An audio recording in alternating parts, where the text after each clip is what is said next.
Wanuze Albertino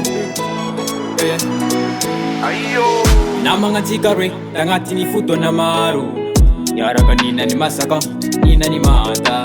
Manunpedina uchi manzara la tatifanga azo Yav tam now For wav tam no Purchase your tracks today. Utakati manzari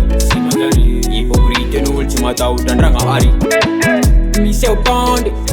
Mami la fila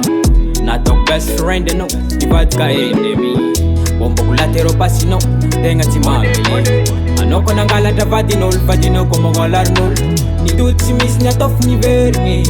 Neng ne talo ba para mandasar mam tumang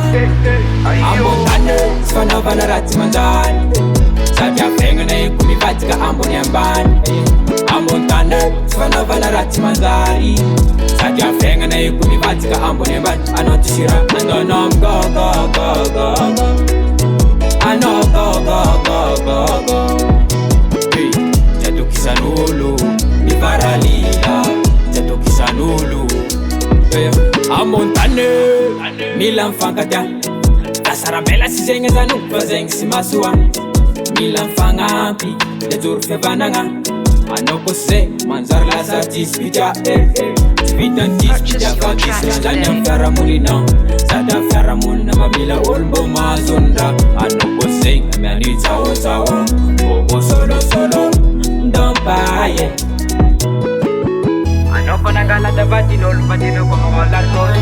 Dulci mis nyatof ni verni Neng se tanawa Sabe para mandasar magtumang Amontane Sfana vana rati mandan Sabi afenga na iku mi vatika ambon yamban Amontane Sfana vana rati mandari Sabi afenga na iku mi vatika ambon yamban Anoti shira Andonom go go go go Ano go go go go go Hey Jadu kisanulu Mi varalila Jadu kisanulu Hey Purchase your tracks today. Albert